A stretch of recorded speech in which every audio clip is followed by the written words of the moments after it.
Well, good afternoon and welcome to Smart Music's webinar, Virtual Ensembles Made Easy from Rehearsal Preparation to Student Assessment. My name is Michaela Graham, a Senior Event Specialist for Make Music, and I will be running everything in the background for our session today. Before we get started, I would like to give you just a couple of housekeeping notes. If you have any questions or comments for our presenter throughout the session, please feel free to drop it in the chat box. We love hearing your thoughts throughout, and we will have time for Q&A at the end of today's presentation, and we'll try to get to as many questions as possible. At the end of the session, we will also share a link to the certificate of attendance for this webinar, as well as a PDF of the slides shown today. Please note the certificate of attendance will only be available for live attendees and not for the replay. Without further ado, I would like to introduce the presenter for our session today. Michelle Rose teaches middle school and high school at North Carolina Virtual Academy. She also directs the after-school virtual band and choir. She is the author of the forthcoming book, Teaching Music Online, a comprehensive guide for K-12 music educators. And you can connect with Michelle on Instagram at The Musical Rose or on themusicalrose.com. Michelle, I'm going to hand it off to you. Awesome. Thank you so much. All right. Welcome, everyone. I am super excited to be here with you today. So I am going to go ahead and share my screen. All right. And it's going to freak out a little bit in the beginning. But all right, this should work. So welcome to Virtual Ensembles Made Easy. I am using Google Slides today. I like to use Google Slides because it has the captions built in. So just kind of a pro tip, even if your school isn't a Google school, it is great to use the Google Slides because you can have this built-in closed captioning, which is awesome. So we are going to learn a little bit about rehearsing. As Michaela introduced me, I do teach at a full-time online school. So this is my 4th year teaching online full-time. And my virtual ensembles include an instrumental ensemble, which is the band and orchestra, all these instruments together. So we do a lot of flex arrangements, and then the choir. And so I am also the author of Teaching Music Online, a comprehensive guide for K-12 music educators. And so if you're interested in learning more about that, it's sold on FLAT Books at bit.ly/teachingmusiconline. Okay, so today's agenda and takeaways. So here's what you can expect from today's webinar. I'm going to talk a little bit about how to prep for virtual rehearsals. I'm also going to talk about how to engage students in virtual rehearsals. And then I am going to show you how to use Smart Music to quickly make full ensemble recordings. So I do make full ensemble recordings for my students to listen to probably about every 2 weeks. And I think that is a very important part of their kind of ensemble experience. So they're hearing, more than just, oh, I am sitting at home and I'm kind of playing by myself into, into the unknown, basically. All right, I also want to level with you here today. And so I always talk about what you will not learn because I cannot cover everything in 1 hour.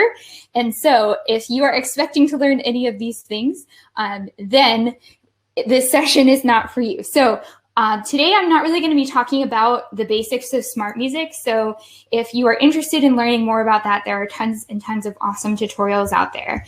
I'm also not going to be able to tell you how to replicate a face-to-face rehearsal in a virtual environment. There isn't really a way to do that.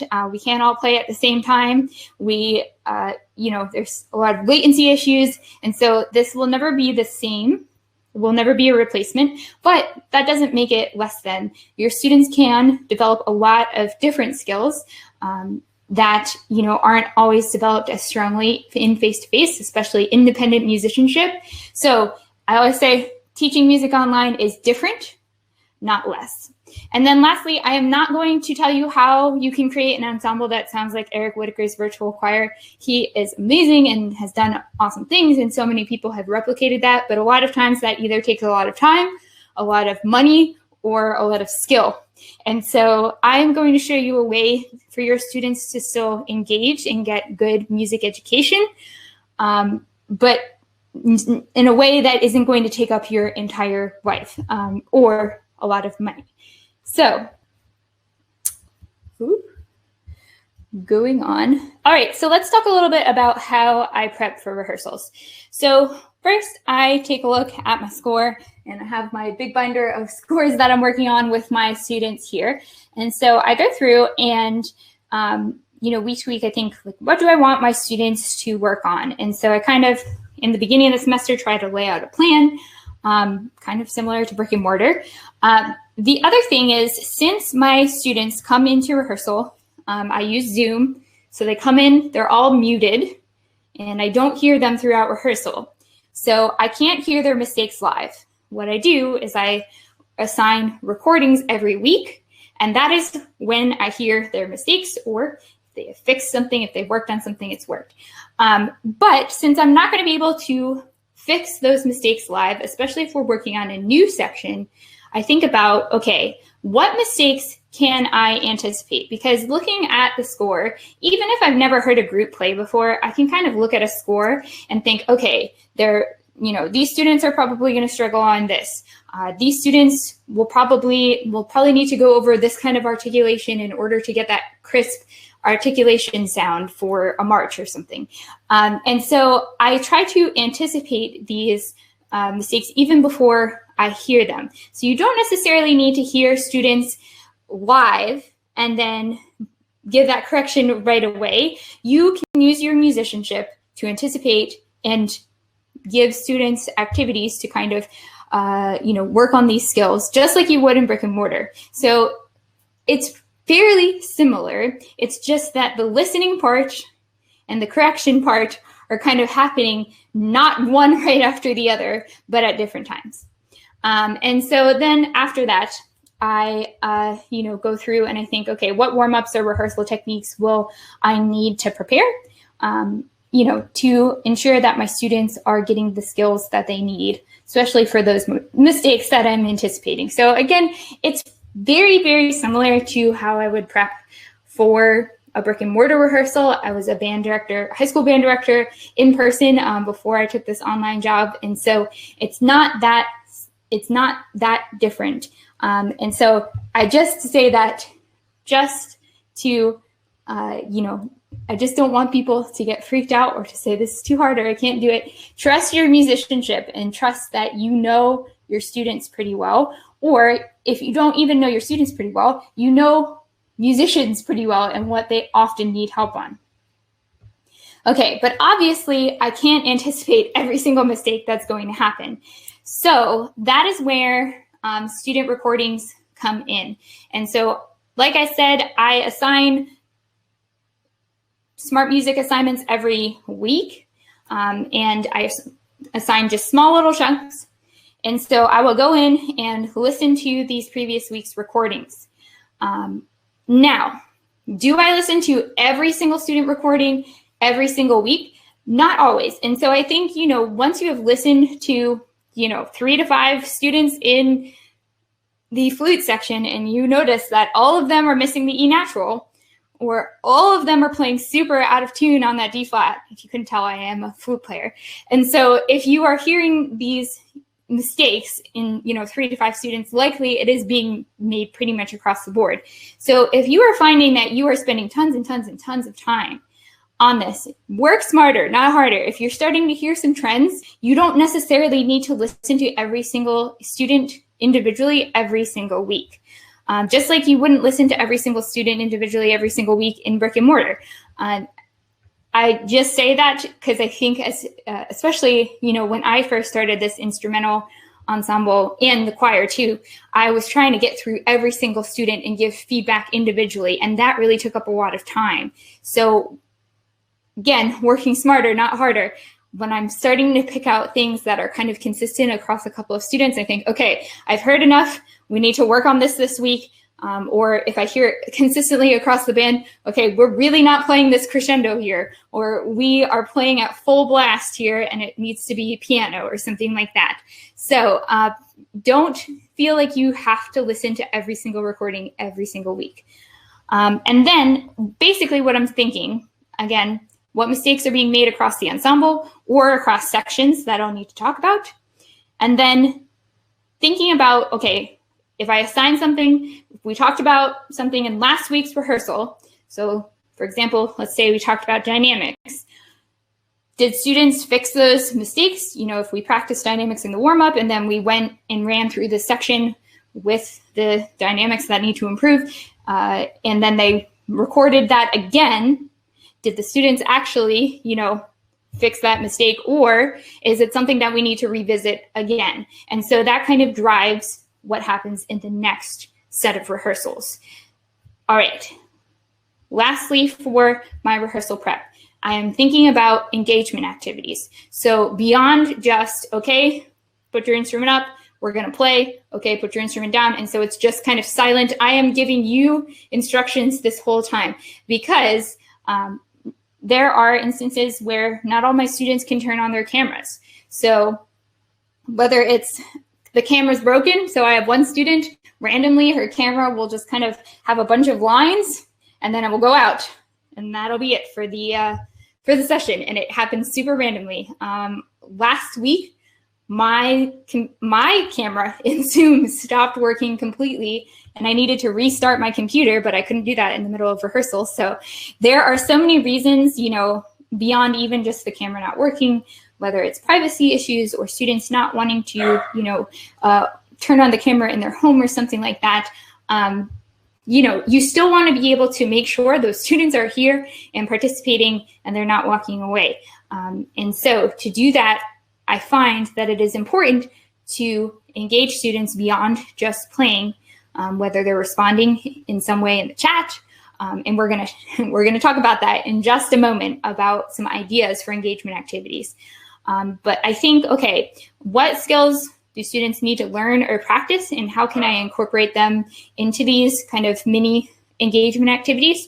And also, how can students reflect as we are playing? So how can I provide moments for students, you know, to either talk with a partner or put their reflection in chat or use Mentimeter, which we're going to take a look at in a moment.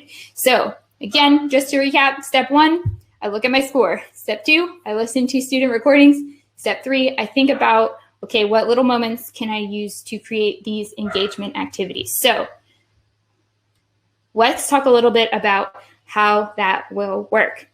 How can you engage students in virtual rehearsals, especially, you know, if you have a handful of students who don't turn their cameras on? How can you know that they're here, they're engaged, they're paying attention, and they're getting something out of it?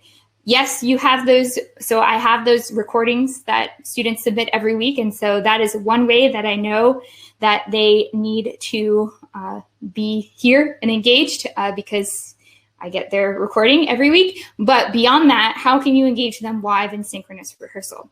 I will say it's not going to be the same thing that you would do when you are face-to-face with students. So it may seem like, okay, why are we stopping and doing this thing? Or like, you know, it's not like you have a chat box going through face-to-face rehearsal. And so instead of thinking about like, okay, how can I take this model that I'm used to in brick and mortar face-to-face and kind of shove it into this virtual environment, it's thinking about how can we do things slightly differently to make sure students are engaging in a different way.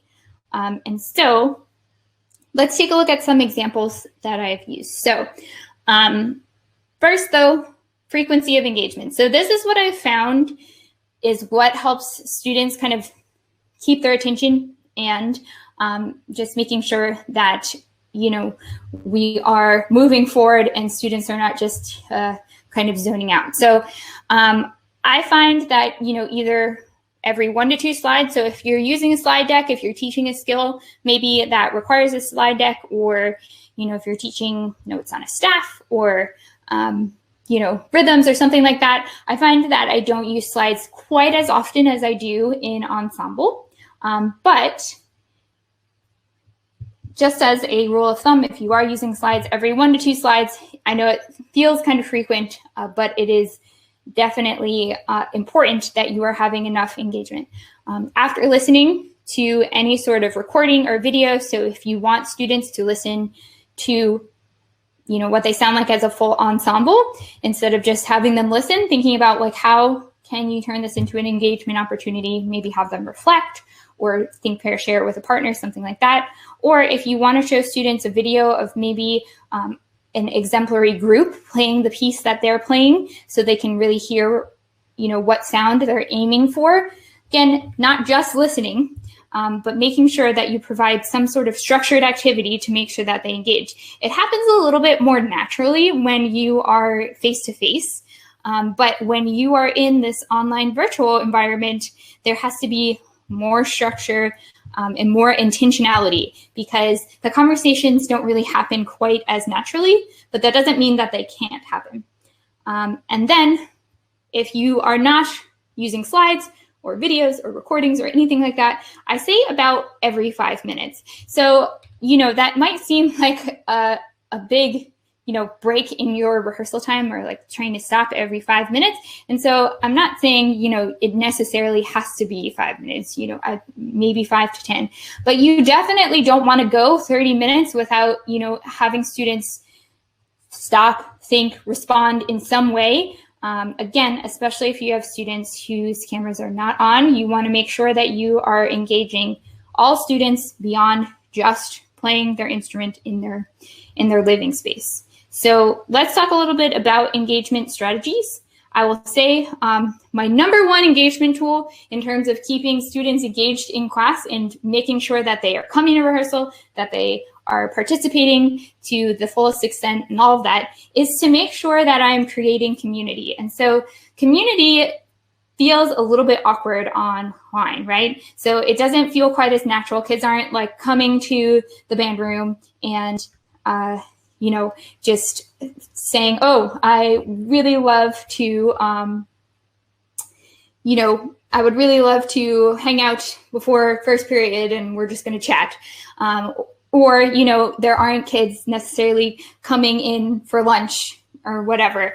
And so it feels like, okay, how do I facilitate this community? Because, yes, students want to come and play music, but when I think back to, when I was in middle school and high school, like a lot of things I think about are the moments that I had with my friends or my section mates, or, just like the silly jokes that we had about our band director or something like that. So that community component, I think, is really important, especially right now when students are in this kind of tumultuous time where things are changing and things are happening so frequently.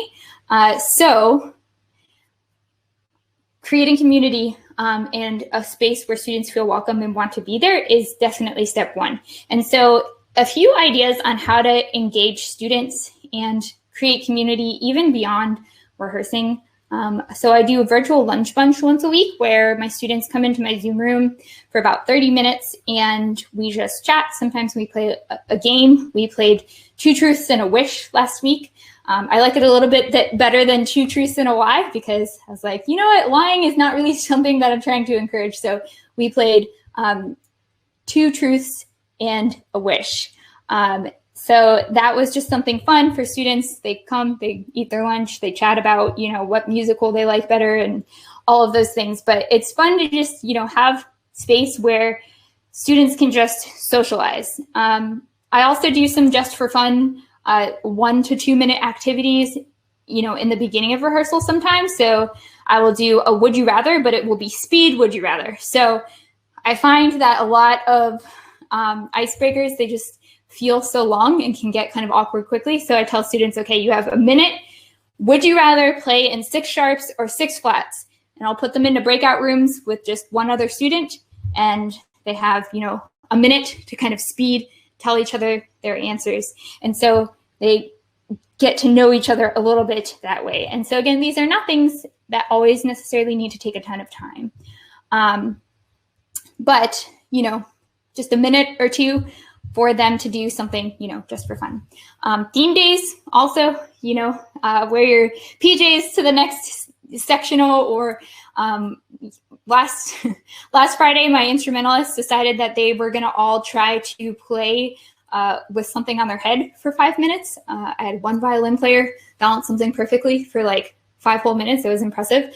But it was just something silly like that, where they were, everyone was like, in their camera trying to play and balance something on their head. And even though it was obviously a little bit silly, it was something to kind of laugh about and something a little bit lighter, for their day. Check-ins. So I do check-ins with my students just to give them space to talk about what's going on or how they're doing. I will do this in a Google survey. I'll also sometimes ask in class, but just kind of checking in, showing students, that there is a place that cares for them in addition to wanting to grow their musicianship. Virtual field trips. So I have planned, and so this is new for me, but I have planned a virtual field trip later this year where we're all gonna hop into Zoom and watch a virtual, whoa, sorry. I was so excited, I tipped over my microphone. We're going to watch a virtual performance later, and so I'm gonna try it. But I think like having those moments where everyone can kind of come in and talk amongst each other live, and so I'm gonna encourage them to bring some popcorn and some comfy clothes, and so we'll all attend the concert together.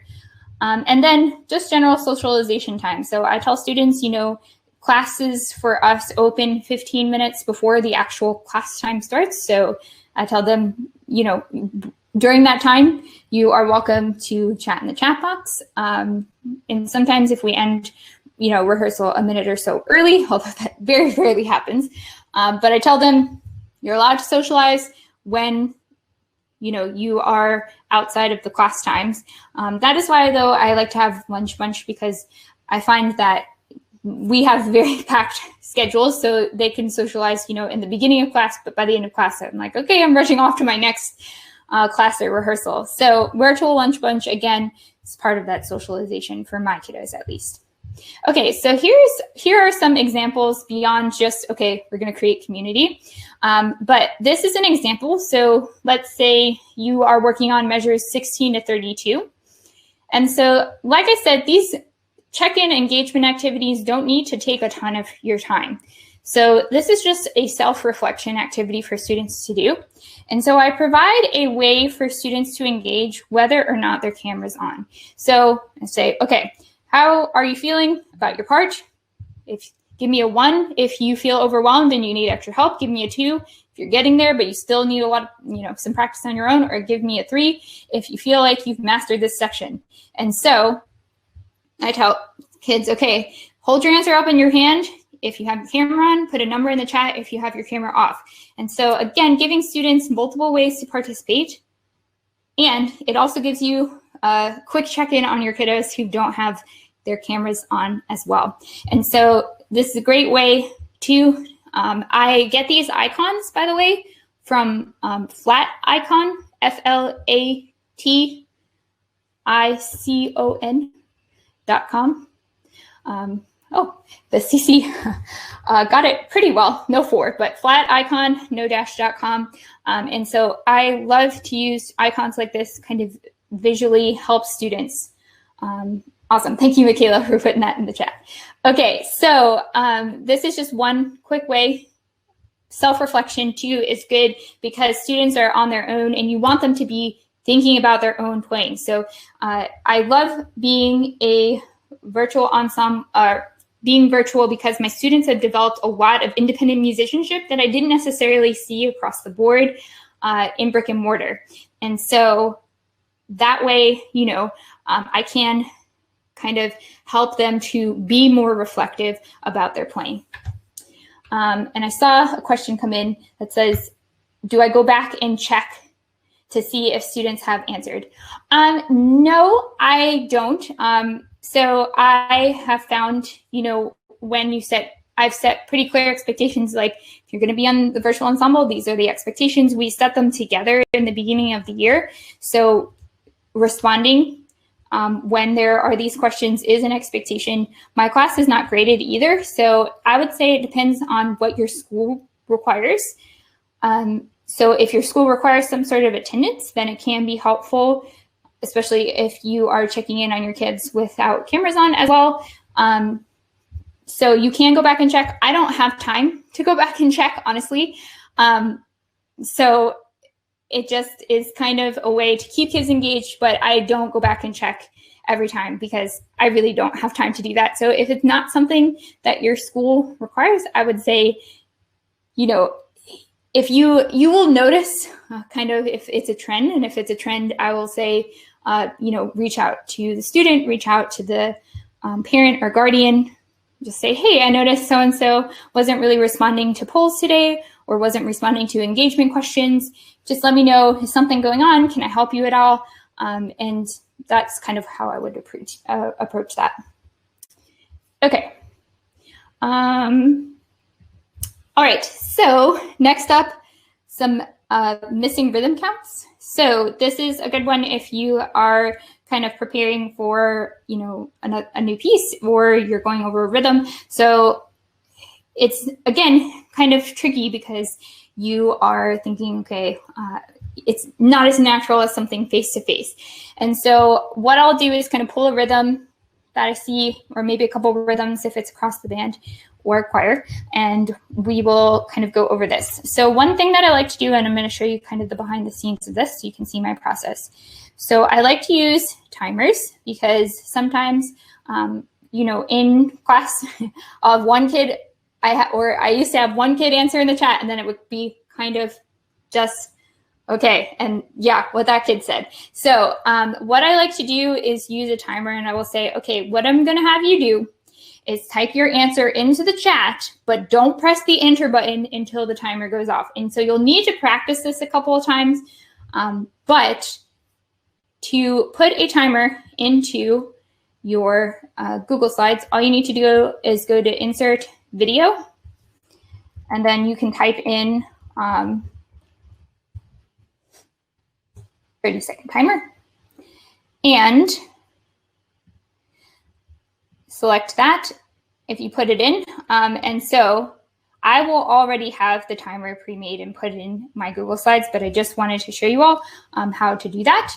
And so let's go ahead and actually practice this. So listen closely to the directions. I find that adults in these sessions are not quite as diligent as kids. So you are going to type your answer into the chat. What would be the rhythm count in here?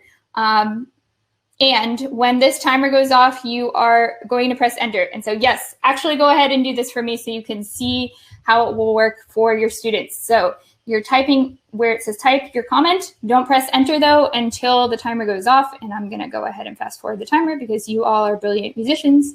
And so it'll go like this, and then the timer goes off. And so,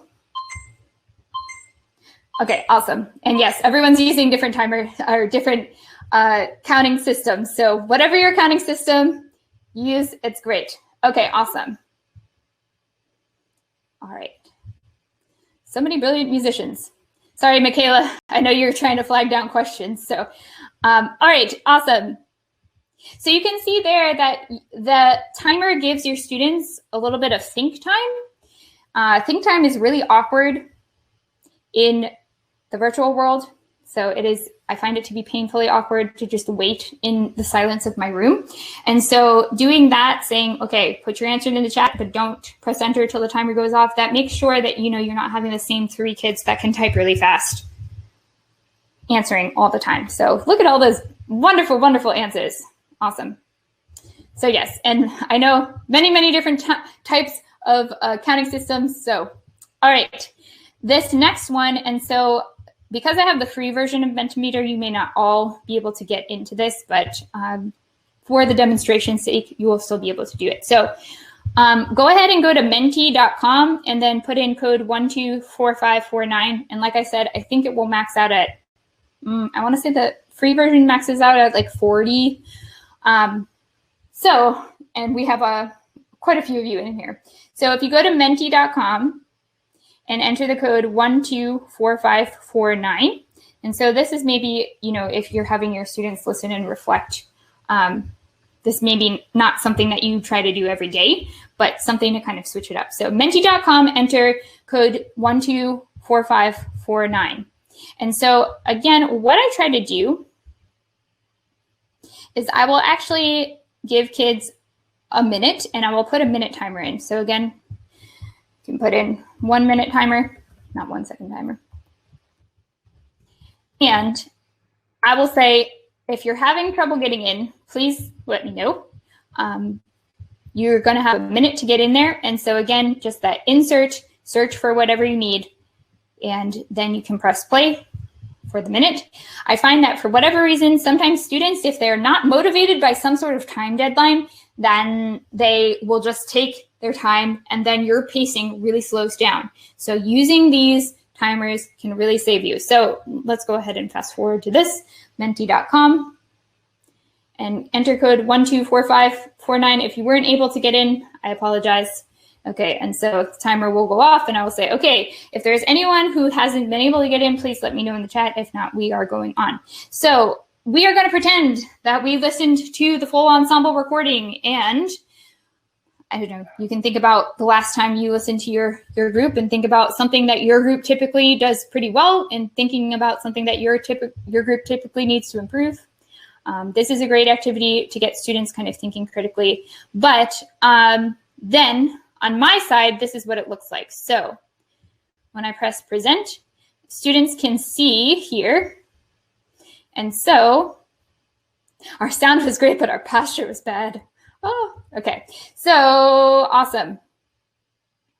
Great, great, great. So then you can kind of see here, it's coming in live, and this is great too. Students can kind of push back and say, hey, wait a second. The flutes, were they really out of tune on that G flat? Probably.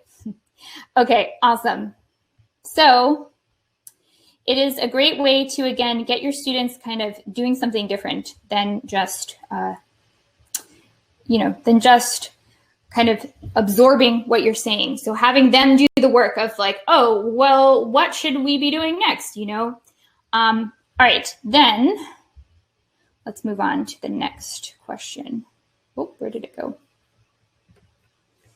Oh, here we go. Okay. So we're going to move on to the next question. So this is just another way to engage students. So they can kind of choose what direction the ensemble should go in. So what do you think needs the most work? And so go ahead and choose an arbitrary order. But so students can kind of rank what they think should be worked on the most. And so that way, again, it's putting the work on them. So what do you all think we should work on next? Go ahead and rank what you think. Okay. And so again, just a nice way to get students to be thinking and reflecting. Yes, so I am going to go over the full ensemble recording soon. I promise, I promise. So again, that is Mentimeter. And so then when you are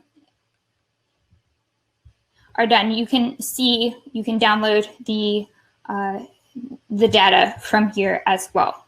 So again, just two kind of quick things. And so all this that we did today is free. So something that you can consider. All right, I'm coming back to my presentation slide. So again, these little check-in moments, these little engagement moments that you probably wouldn't do in brick and mortar face-to-face, but it helps keep people on their toes and engaged during class. Okay, so now we are going to get to smart music. And so this is maybe the moment that you've been waiting for. I'm going to talk about what I do in smart music, how to put ensemble recordings together. Okay. So here are my smart music pro tips. And so these are just things that I found to be helpful to ensure that you are getting students to turn in assignments, because you can't really have recordings to give them to reflect on if students are not actually turning these assignments in. So first of all, I found that picking maybe 1 to 2 days per week for assignments to be due is better than trying to assign a little bit of something every day, even though that maybe doesn't make sense. Like, well, wouldn't it be easier if students just did a little bit each day? But for whatever reason, and I tell them they should practice every day. So just because something is due on one day does not mean that, that's the only day that you work on it. We talk about good practicing etiquette and all of that. But I find, so I have my assignments due on Friday. And so I find when students are like, okay, Friday's the day that I turn in, instead of being like, oh my gosh, I have to, turn this thing in on Monday and Tuesday and Wednesday and Thursday and Friday. And so students are kind of feeling overwhelmed. So it's kind of a psychological thing more than anything. But I found that students said to me, like, seeing something due every day is kind of overwhelming. And when students feel overwhelmed, they're like, some of them just shut down and then end up not turning in anything at all. So maybe your assignments are due on Tuesdays and Fridays. Maybe your assignments are due on Mondays and Thursdays. I don't know, whatever you think would work best for your students. I highly recommend picking those 1 to 2 days. Also, assign small chunks. So if you want students to play half the piece, that's fine. But try breaking that down into maybe 3 or 4 smaller chunks. I found, especially my high-flying students who will practice and practice and practice to get that really high score, if they make a mistake at the very end, they won't press submit. They'll just go back and record it again. And then they end up getting frustrated because they're like, oh my gosh, I keep playing the beginning of this perfectly, and then I miss one note, and then I'll go back and do it again. So I will assign, maybe 3 small chunks instead of 1 big chunk. Even though it's the same thing, again, just kind of thinking, okay, my students, especially my perfectionist students, no matter how many times I tell them it's okay to turn something in with a mistake, if they are seeing this large, piece of music and they just make one mistake, they will do it over and over again. So I see in the chat, how many assignments do I assign per week? It just kind of depends. So usually I do at least 3 per week because we have 3 pieces. If I want to do a bigger chunk of a piece, then maybe I'll add, 2 assignments to 1 piece. And so I would say probably max like 6 assignments per week, but they are pretty small and pretty bite-sized, so students do turn them in. And so the nice thing about Smart Music is that even if you have assignments from different places, as long as you have them, tempo-wise set up to be the same, you can kind of just put the parts right after one another if you are interested in doing that. Okay, and then lastly, I know that there is a due date on Smart Music. I know that there's a whole column dedicated to due dates, and yet students, for whatever reason, they just do not see it. So I find that putting the due date in the title really helps to kind of organize it and for them to see, okay, this is what's due today.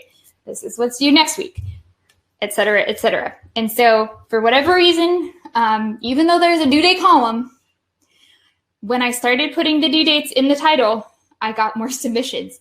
I don't know why exactly. Maybe it's just easier for them to see in that first column, but that is what I saw happening. Okay, so now let's talk about how we can get this full ensemble recording.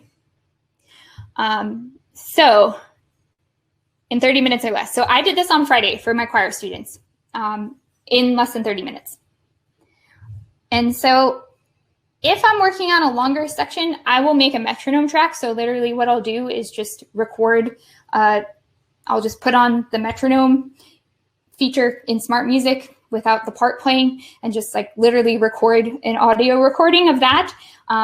So I use the sound waves. There may be a more efficient way to do that, but that is the way that I have found that works for me.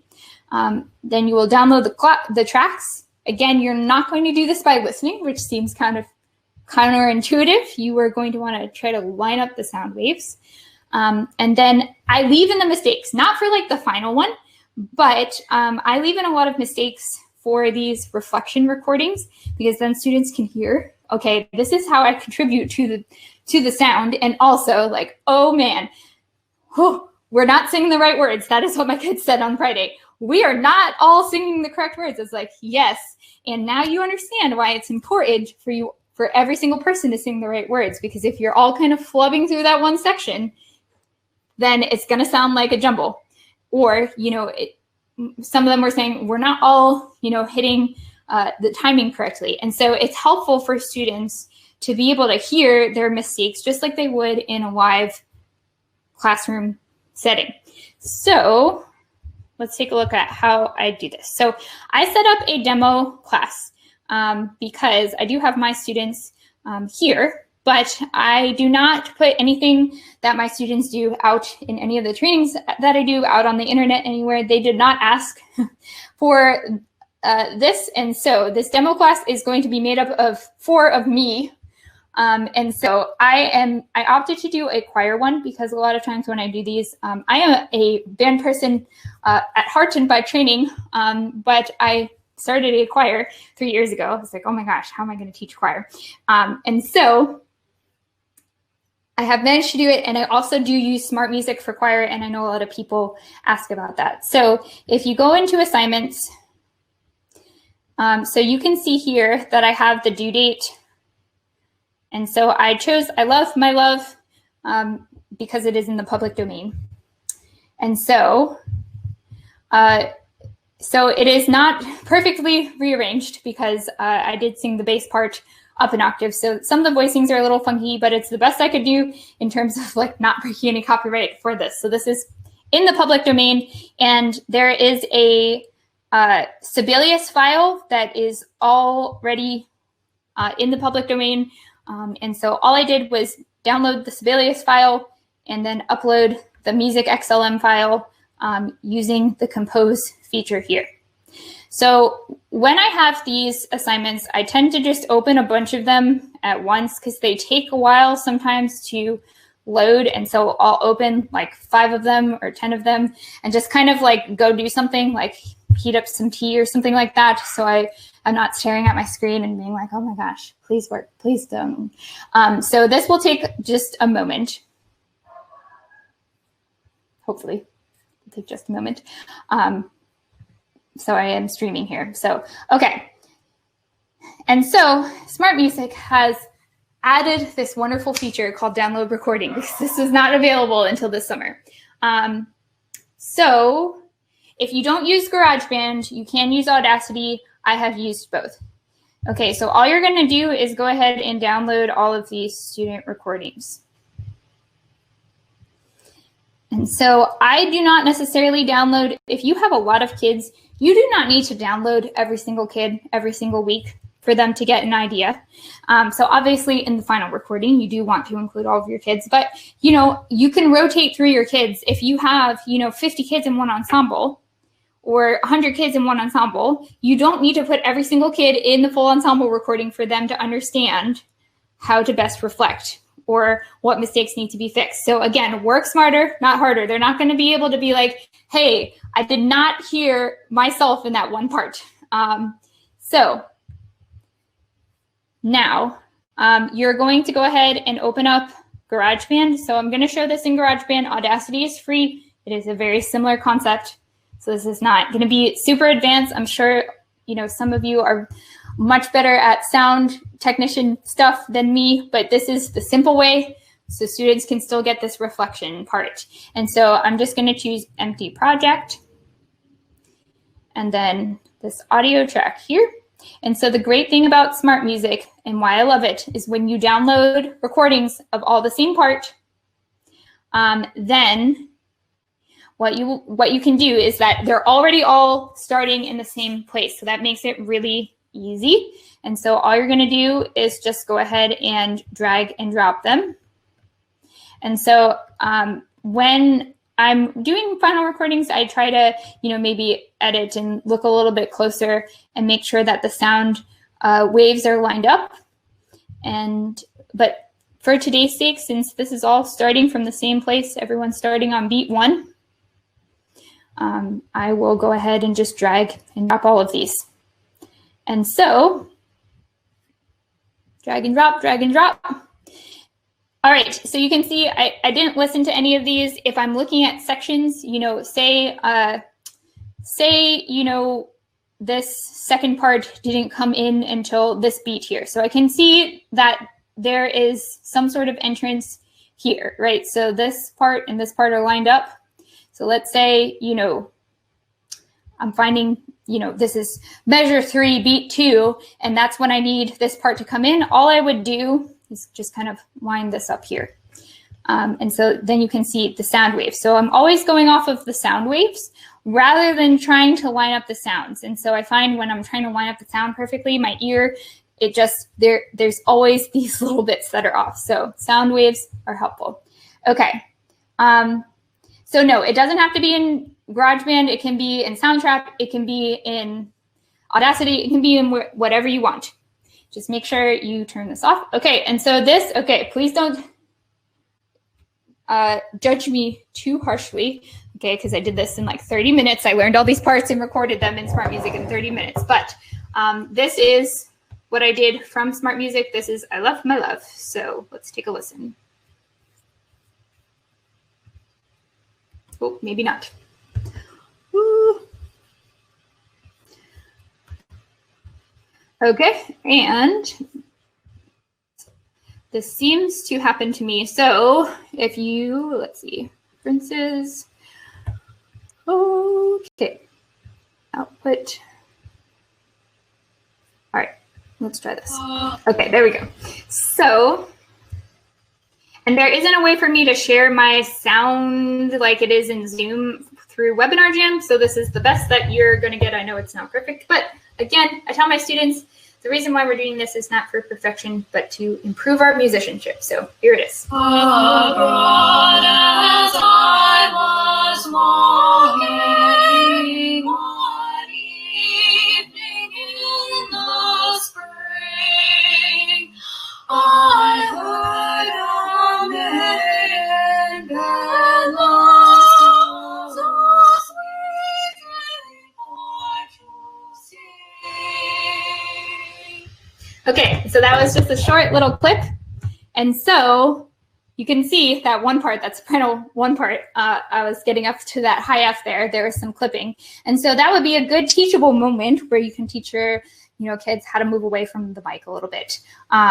So whoever said pretty nice for a band director, thank you. I appreciate that. So that is basically how I put that all together. And so again, it doesn't need to take a ton of time, but I find that when students can really hear each other and they understand that they're not just playing into their living room or into whatever space they're in, but they can hear like, oh my gosh, my part's fitting in there with other people. Wow. Like I always see, like the first time I do this every semester, it's my favorite because I see kids light up and I see them, they're like, that wasn't that great, but oh my gosh, we're all doing this together. So I find that it's really important to have those moments, and they're great teachable moments too. There are a million things that I could pick out in that, but yes, you can do this in Adobe Premiere. You can do it in basically anything that has sound because they're just MP3 recordings. Okay, so now, if you feel like you need more help teaching online, my book is available, Teaching Music Online, a comprehensive guide for K-12 music educators. And there are tons of tips and tricks, templates, demonstrations, and more for elementary, middle, high school, general music, performance ensembles, even a little bit of music theory. So you can order that if you're interested at F-Flat Books at bit.ly/teachingmusiconline. Okay, so now questions. Let me see if I can get through some questions. All right, do you have issues sharing recordings? Is it with photo permissions or students just being self-conscious? So I've, because it's submitted anonymously, I don't really have students that are self-conscious about that. I also don't do like video recordings. So I don't do, like, all of my virtual ensembles are just audio. And I think that really kind of goes, I don't have to do the whole FERPA thing where I have to get special permission for kids to record themselves and stuff. So when it's just audio, there's no identifiable information. So that is definitely something helpful to consider. Okay. Yes, I have been speaking at many different colleges across the US, so I would definitely love to speak to your college. So if you will email me though at michelle@themusicalrose.com, and I just put that in the chat, that would be great. They just record audio each week. Yes. So they're just actually, they're not even recording, you know, they don't even know like they're like, it's not like a formal recording. They're just like submitting their smart music assignments. So that's why I really love smart music, because it doesn't really complicate the recording process. You know, even though smart music wasn't really intentional or like initially designed to be this like virtual ensemble kind of thing. Like I remember, I think 3 years ago, the first time I proposed this to one of the smart music reps, they're like, that is very interesting. But it has turned into kind of this helpful tool. Now, is the sound quality the most beautiful you are ever going to get in the whole world? No, but for me, the value is in being able to have students playing together. It's not necessarily to have the best produced recording that there is.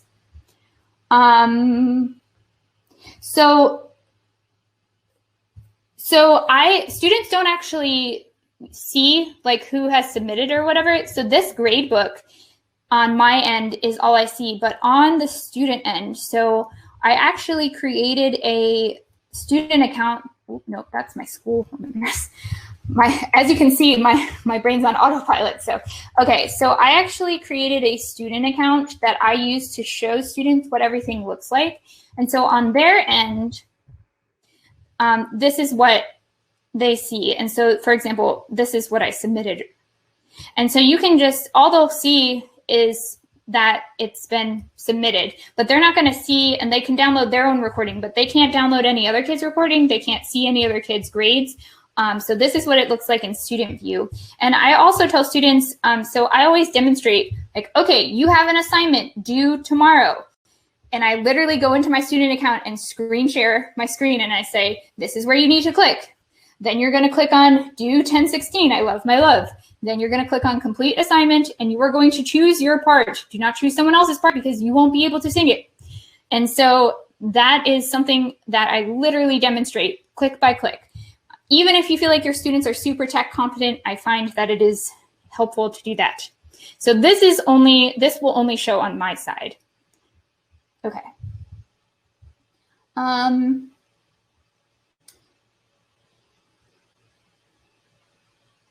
Yes, so using Google Slides, so yes, that is what I used today. And so Mentimeter was a separate thing. I just had it in a different tab. I don't know if it integrates with Google Slides. Specifically, I am not a Google guru because my school is not a Google school, unfortunately. But it may. I'm not 100% sure. Okay. Yes, so I added my dummy account to all my classes. So you can see here, not only is it in today's demo class, but you can also see it's in my choral and instrumental class. So you can see I have late assignments because I don't complete them all. Sometimes I'll show a completion just to demonstrate to students, but okay. Yes, and so I find it so helpful to have this. Even though it takes up like one seat, I find it so helpful to be able to see from the student end and also to be able to show students what exactly to click on. So yeah, at this point, you can't create a student account without using one of your subscription slots. Sorry, but I find that it is definitely worth like $9 or whatever. And you don't need to make it like a premium account necessarily, unless you want to show to your students, I guess, how to search for content. But I find, you know, just having the, okay, here's how to click and here's how to get into an assignment. So I just used an email address that was not the one that's attached to like my teacher account. So I just have a separate Gmail that I use to, I create student accounts for like everything, not just smart music, but anything that I use. I always create a student account so I can show students exactly where to click and exactly what it will look like. So I have a separate email address that I actually just use to create student accounts on all of the websites that I use. All right, let's see. How do I have school expectations of virtual concerts? So basically, so it is kind of just like, so it's not going to be, so I know like a lot of people are having this like pressure of putting a concert on. And so I usually do, so the art teachers and I do a virtual art and talent show. And so the virtual ensemble performances have traditionally been like a part of that, where the performances are premiered and played for the students and families that come to that event. This year, I am trying something new where I'm doing it separate. And so it will be an evening premiere. And so people will attend live, and it will be in Zoom. And I will probably have, some sort of slideshow, because I only use audio for my student recordings, but some sort of slideshow going, so it's like a visual. And then I will probably have students like speak in between just about the pieces and stuff. So I'm not a copyright lawyer, so definitely do your own research. But as long as it's streamed, live in like a virtual classroom kind of environment, that should be okay. There's a whole thing on NAFME, the website that talks about that. So if you want to put it on YouTube, that's definitely different. But if you do it in an event in a virtual classroom and you just stream it there and it's not recorded, just like you would have one performance and not record it, that is usually okay. So, but definitely, I'm not a copyright lawyer, so definitely do your research. Okay. How do I troubleshoot potential technique issues? So I think, I would say it kind of depends. If it's a situation where a kid is very, very close to the mic, or like a trombone or brass or trumpet player is clipping a lot, so I just go over like, okay, we're going to find where your mic is on your computer, and then we're going to have you play away from that. So, having students have their music separate. So I mail my students their music so they have it separate, so that they can still play the sheet music and not be blasting into their computer microphone. I find that when students, are getting decent enough tone with that, it's definitely not a perfect system. So I do occasionally do like one-on-one lessons with students, especially if it's a technique issue for just one student and it needs some diagnosing. So that hopefully that helps a little bit. Let's do, if you can find one more question, let's do one more and then we'll wrap things up. All right. Let's see. All right. So